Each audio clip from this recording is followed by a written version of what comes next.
പ്രിയപ്പെട്ട രാഹുൽ മാങ്കൂട്ടത്തിൽ എം.എൽ.എ.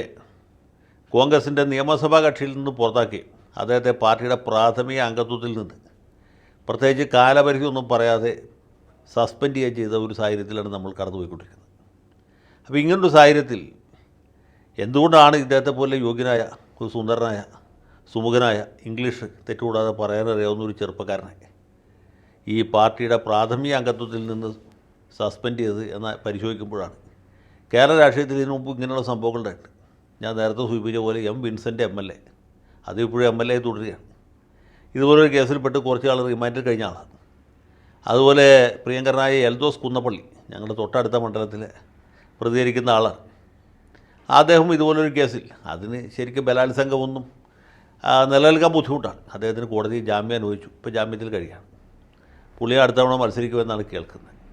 അപ്പോൾ ഇങ്ങനെയൊക്കെയുള്ള യോഗ്യന്മാരുണ്ട്. മറ്റു പാർട്ടികളാണെങ്കിൽ ധാരാളമുണ്ട്. പി ശശിയുണ്ട്, പി കെ ശശിയുണ്ട്, മറ്റൊരുപാട് നേതാക്കന്മാർ ഈ രംഗത്ത് കഴിവ് തെളിയിച്ചവരാണ്. പിന്നെ കേസില്ലാതെ നിൽക്കുന്ന നമ്മുടെ ശ്രീരാമകൃഷ്ണൻ പോലെ ഒക്കെ ഉള്ള ആളുകൾ വേറെയുണ്ട്.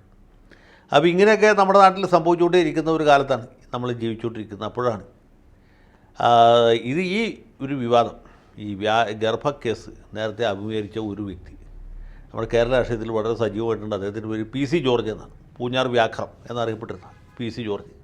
വ്യാഘ്രം ഒന്നും ആകുന്നതിന് മുമ്പ് 1980 പി സി ജോർജ് വലത്തേക്കാല് വെച്ച് നിയമസഭയിൽ ആദ്യം പ്രവേശിക്കുന്നത്. അന്ന് അദ്ദേഹത്തിന് 26 വയസ്സേ പ്രായമുണ്ടായിരുന്നു. പക്ഷേ അദ്ദേഹത്തെക്കാൾ പ്രായം കുറഞ്ഞ മെമ്പർമാരും ഉണ്ടായിരുന്നു. എൻ്റെ ഓർമ്മ ശരിയാണെങ്കിൽ തോമസ് കല്ലമ്പള്ളി എന്ന് പറഞ്ഞ കാഞ്ഞിരപ്പള്ളിയിൽ നിന്ന് ജയിച്ച മാണി ഗ്രൂപ്പുകാരനായിരുന്നു ഏറ്റവും പ്രായം കുറഞ്ഞ മെമ്പർ. George Joseph ഗ്രൂപ്പിലാണ്. ആ ജോസഫ് ഗ്രൂപ്പിൽ തന്നെ ചെറുപ്പക്കാരനായിട്ട് നമ്മുടെ ടി എൻ ജേക്കബുണ്ട്.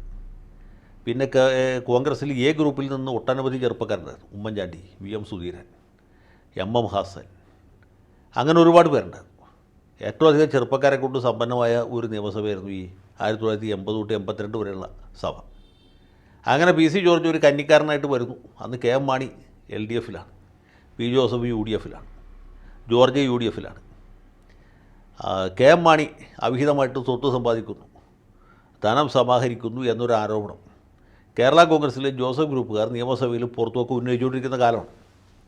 അതിൽ ഏറ്റവും പ്രധാനപ്പെട്ട ആൾ എന്ന് പറയുന്നത് ടി എൻ ജേക്കബാണ്. ജേക്കബ് മാണി സാറിന് ഏതൊക്കെ വില്ലേജിൽ ഏതൊക്കെ സർവേ നമ്പറിൽ വസ്തുക്കളുണ്ടെന്നൊക്കെ കണ്ടുപിടിച്ച് കൃത്യമായ കണക്ക് വെച്ച് നിയമസഭയെ കോരിധരിപ്പിച്ചുകൊണ്ടിരിക്കുന്ന കാലമാണ്. നേരെ വെച്ച് പി സി ജോർജിന് ഇങ്ങനെ കണക്ക് പിടിക്കാനോ അല്ലെങ്കിൽ സർവേ നമ്പർ അന്വേഷിച്ച് കണ്ടുപിടിക്കാനോ താല്പര്യമില്ല. പുള്ളിക്ക് അതിന് പറ്റുകയുമില്ല, വൈഭവമില്ല. പി സി ജോർജ് എന്താ ചെയ്യുന്നത് വെച്ചാൽ മാണി സാറിൻ്റെ കാലത്ത് വന്നിട്ട് തെറി പറയുക എന്നുള്ളതാണ്. നമ്മുടെ ജേക്കബ് അങ്ങനെയല്ല, കൃത്യമായിട്ട് കണക്കും ഡീറ്റെയിൽസ് വെച്ചിട്ട് ശക്തമായിട്ട് ആഞ്ഞടിക്കുകയാണ്. മാണി അവസാനം വളരെ പരിക്ഷീണിതരായി ഇവരുടെ രണ്ടുപേരുടെ ആക്രമണത്തിൽ. അപ്പോൾ മാണി ഇവർക്കെതിരെ ഒരു പണി കൊടുക്കാൻ തീരുമാനിച്ചു. അങ്ങനെ ഒരു ദിവസം തനിനിറം പത്രത്തിൽ, അന്ന് ഈ റിപ്പോർട്ടർ ചാനൽ സംപ്രേഷണം തുടങ്ങിയിട്ടില്ല, മൊട്ട അരുൺ എന്ന പേരിൽ പ്രസിദ്ധനായ മാധ്യമപ്രവർത്തകൻ, അത് ജനിച്ചിട്ടുണ്ടോയെന്ന് തന്നെ സംശയം. ഈ പറഞ്ഞത് 1980 കാര്യമാണ്. പെട്ടെന്ന് ഒരു ദിവസം തനിനിറം പത്രത്തിൽ ഒരു വാർത്ത വരികയാണ്. സൂപ്പർ ലീഡർ ഒരു സ്ത്രീയും കുട്ടിയും കൂടി നിൽക്കുന്ന ഫോട്ടോ. സ്ത്രീ ഇരിക്കുന്നു, കുട്ടി നിൽക്കുന്നു. സ്ത്രീക്ക് ഒരു 10-30 വയസ്സിന് മേൽ പ്രായമുണ്ട്. പെൺകുട്ടിയാണ്, കുട്ടിക്ക് ഒരു 5-6 വയസ്സുണ്ട്. സൂപ്പർ ലീഡായിട്ട് വരുന്നു. പി സി ജോർജ് MLA-ക്കെതിരെ യുവതി ജീവനാംശ കേസ് ഫയൽ ചെയ്തു. വാർത്ത ഇങ്ങനെയാണ്: പി സി ജോർജ് അവിഹിത സന്തതി എന്ന് അവകാശപ്പെടുന്ന ഒരു കുട്ടിക്ക് ചെലവിന് കിട്ടാൻ ജോർജ് ചെലവിന് കൊടുക്കുന്നില്ല, അതുകൊണ്ട് അദ്ദേഹത്തിൽ നിന്ന് ജീവനാംശം ഈടാക്കി തരണം എന്ന് പറഞ്ഞ് ക്രിമിനൽ പ്രൊസീജിയർ കോഡിലെ 125 വകുപ്പ് പ്രകാരം ഒരു യുവതി, അവരുടെ പേര് അച്ചാമ്മ എന്നോ മറ്റുമാണ്, ആ കുട്ടിയുടെ പേര് ഞാൻ മറന്നുപോയി. ഈ അച്ചാമ്മ പാല 1ാം ക്ലാസ് മജിസ്ട്രേറ്റ് കോടതിയിൽ പരാതി ബോധിപ്പിച്ചിരിക്കുകയാണ്. അന്ന് ഈരാറ്റുപേട്ടയിൽ കോടതി തുടങ്ങിയിട്ടില്ല, പാലയാണ് ഈരാറ്റുപേട്ടക്കാരുടെ അടക്കം കോടതി. അങ്ങനെ കേസ് കൊടുക്കുന്നു. ഈ വാർത്ത തനിനിറത്തിൽ മാത്രമേ വന്നുള്ളൂ. ആദ്യത്തെ ദിവസം മലയാള മനോരമ, മാതൃഭൂമി മുതലായ ഈ സദാചാരക്കാരുടെ പാത്രത്തിലൊന്നും വാർത്ത വന്നില്ല, കേരളമുതിലും വന്നില്ല. പിറ്റേ ദിവസം ഇത് അത്ര തന്നെ പ്രാധാന്യത്തോടെ അല്ലെങ്കിലും ദേശാഭിമാനി പത്രം പുനഃപ്രസിദ്ധീകരിച്ചു. വേറൊരു പത്രത്തിലും വന്നില്ല, ജനയുഗത്തിൽ പോലും വാർത്ത വന്നില്ല. അങ്ങനെ വാർത്ത വന്നു, അത് അവിടെ കൊണ്ട് തീർന്നു എന്നെല്ലാവരും വിചാരിച്ചു. അങ്ങനെ ഇരിക്കവേ അടുത്ത നിയമസഭാ സമ്മേളനത്തിൽ ചാലക്കുടി MLA ആയിരുന്ന PK ഇട്ടൂപ്പ്, അദ്ദേഹം മാണി ഗ്രൂപ്പുകാരനാണ്, ഇട്ടൂപ്പ് വക്കീൽ ഈ വിഷയം നിയമസഭയിൽ ഉന്നയിച്ചു. സാർ, ഈ സഭയിലൊരു അംഗമായ നമ്മുടെ പി സി ജോർജിനെതിരായിട്ട് ഒരു സ്ത്രീ പാലാ മജിസ്ട്രേറ്റ് കോടതിയിൽ കേസ് കൊടുത്തിരിക്കുകയാണ് സാർ എന്ന് പറഞ്ഞു. ഇത് കേട്ട് പി സി പ്രകോപിതനായി. പി സി ജോർജ് എഴുന്നേറ്റിട്ട് പറഞ്ഞു, പിന്നെ കെ എം മാണിയുടെ കണ്ണും ഓ ലൂക്കോസിൻ്റെ മൂക്കുമുള്ള കൊച്ചിന് ഞാൻ അതിനാണ് ചെലവിന് കൊടുക്കുന്നത് എന്ന്.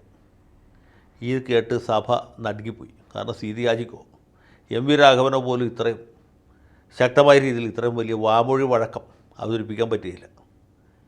അങ്ങനെ ഓ ലൂക്കോസിൻ്റെ മൂക്കും കെ എം മാണിയുടെ കണ്ണുമുള്ള കുട്ടി എന്നുള്ളത് കേരള രാഷ്ട്രീയത്തിൽ ഒരു വലിയ ഫ്രൈസായിട്ട് മാറി.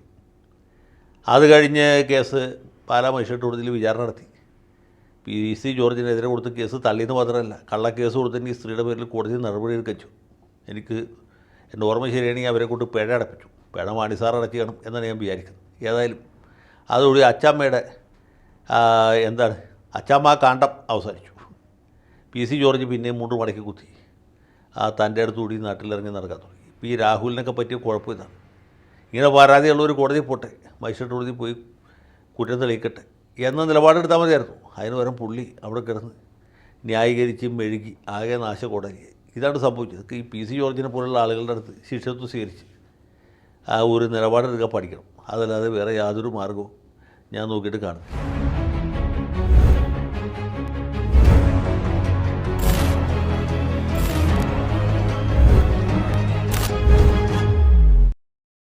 കൂടുതൽ വാർത്തകളും വിശേഷങ്ങളും നിങ്ങളിലേക്ക് എത്താൻ ABC മലയാളം സബ്സ്ക്രൈബ് ചെയ്യുക, ബെൽ ബട്ടണും അമർത്തുക.